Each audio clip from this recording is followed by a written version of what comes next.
This is Nicholas Bell with IONCINEMA, Yeah. and I'm sitting with Christian Petzold the day after the world premiere of Phoenix, which I have been anticipating for a long time, ever since I saw. Well, I've been a fan of yours for a long time, but when you announced that this Untitled project, it's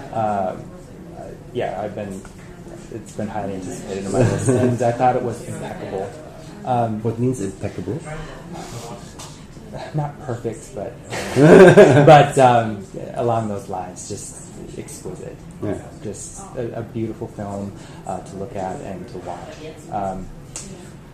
I guess in discussing your work, it's impossible to talk about it without bringing up the Berlin School. Yeah.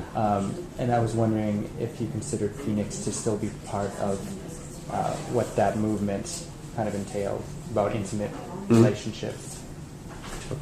I think Berlin School for me is a group of young people at the end of the 80s sitting in a seminar room in the German Film Academy, DFFB in Berlin, with a teacher, Professor Harun Farocki, and we saw in 3 weeks 10 movies and discussed them, and these are the most important 3 weeks in my life, because we analyze movies and they are not destroyed after. They are richer. It was like this: we saw a movie in a cinema, and then we go on the editing table and take sequence analyzing and talking about, and then we go back to the cinema and saw the whole movie again, and it was rich. And it was not destroyed. It's not like being in school, right? Yeah. And I think all the members of this seminar are the fundament of the Berlin School, and therefore Phoenix is also a part of this Berlin School. Okay, which I wasn't needing to contest that. It's just that first of all, I recently read it was like several of your films loosely based on another film, Return from the Ashes. Yeah. Starring Ingrid Thulin and I never seen that. Yeah, I haven't seen it either. But and I know there was a novel. Ingrid Thulin was in the movie she's for me, is a little bit like Ingrid Thulin. She is a little bit like her, yes. But in Ingrid Thulin from the Bergman movies, but not. I never see that. I know that there was a movie based on the same novel, which is different because there's another female character, Samantha Egger. So I know you've Phoenix is very much your own film. Yeah, I just used the plot. Right. But I have to buy the plot for much money. But which I get. I read that your first film I saw was Yella, which immediately after seeing it I had to see everything I could get my hands on at the time. But I didn't even realize till recently that was loose, like inspired by Carnival of Souls. So in most point you can't even tell. Yeah. Really. Yeah. Like I never would have understood that, and I've seen Carnival of Souls several times. But then after I read them, I'm like, oh, that makes sense. But so I guess in talking with Nina, she said like she read the novel that Barbara's based on during Wolfsburg. Yeah. How long has Phoenix been kind of floating around as something you wanted to do? Since this seminar with that's at the end of the 80s. There was when I was a pupil, I read the most important magazine of the 70s in Germany was the magazine Filmkritik. Right. It's the editors are Harun Farocki and Hartmut Pitomski. And I read it each month, and it was in my little suburb I grew up. It was the door to another world, because in this little suburb there was no cinema anymore. So I'm reading about cinemas, but I can't see movies. The only thing I have is television. And then there was this issue about Vertigo by Hitchcock.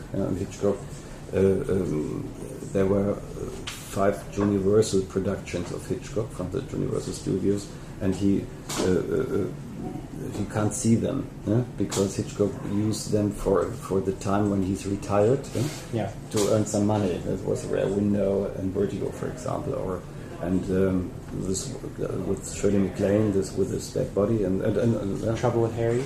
Yeah, that's right. Trouble with Harry. There's three of them, and then.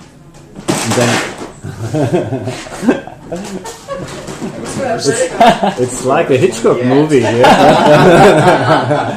and I read this issue about Vertigo, and I saw the sequences in photos.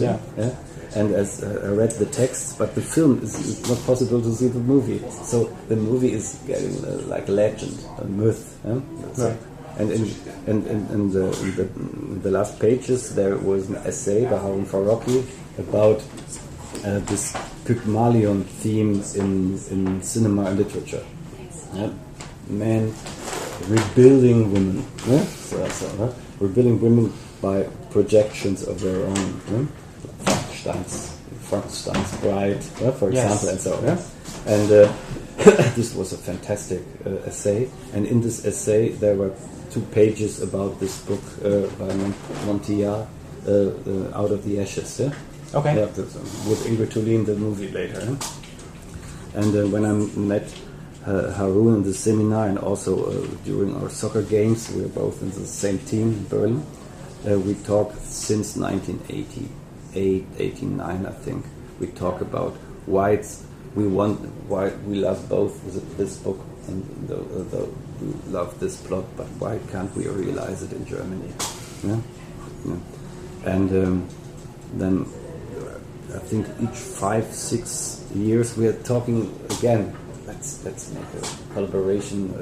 Let's write a script.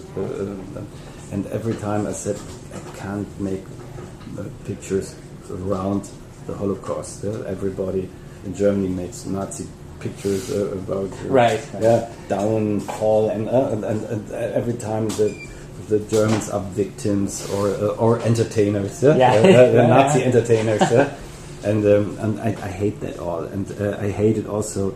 I don't. There is a sentence by Adorno who said, after Auschwitz it's not possible to write a poem anymore. And I think after Auschwitz you can make a picture of the Holocaust, or you can tell a tale or a novel. There's a line you have in the that I found very moving in Phoenix, where Lena says, I think it's in her note, I feel more connected to the dead than those still living, or something. That's right. And it made me think a lot of what we see in German cinema and what the tragedy we depicted. We're so still tied to that. But I thought Phoenix was very interesting, because we're looking at a time that people didn't want to look at from a people, like a restructuring period. It's just like with Nellie's character, no one wants to ask her what she went through, but it's like we don't want to stop. We stop at 1945 in cinema. It seems like a liberation, and that's it. So I find Phoenix fascinating for that reason.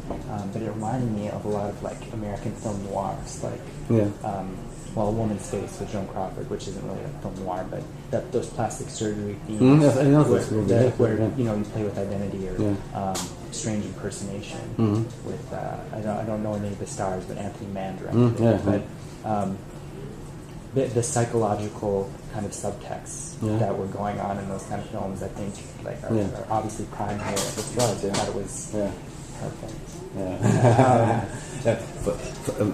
I was so astonished when we are thinking in this nerd group with Harun Farocki about why it's not possible to make these movies.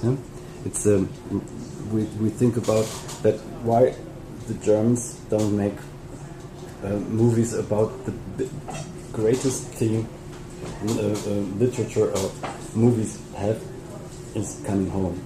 It's a theme. You have it in the Vietnam movies, Hollywood, and the neo-realistic movies of Rossellini, of the early Antonioni movies, Il Grido. So they have made so many road movies in this time to people are looking for their country. Easy Rider is also it's also coming home. Yeah? So, but the Germans don't have it. Yeah? But it's the theme. And you need a neorealistic. You need neorealistic films to have an idea or a picture of your country and your identity. But the Germans never made it. And, Fassbinder, a little close. Yeah, later. Yeah. After 68. Yeah. Yeah, after 68 it's possible, because Harun was also 68. Oh, yeah. And then it was possible, but not before. We have in the 50s the worst cinema. Yeah? It's unbelievable bad. Yeah? Everybody... There's one movie by Peter Lorre, Der Verlorene, the lost one. Yeah? I haven't seen that. Fantastic movie, yeah? But it's economical disaster. And nobody wants to see it. But what happened? Why the Americans made the movies in the 70s? Why the Italians make the movies? Why the Germans don't make the movies? Because they cut everything out. Yes. Yeah? This is so.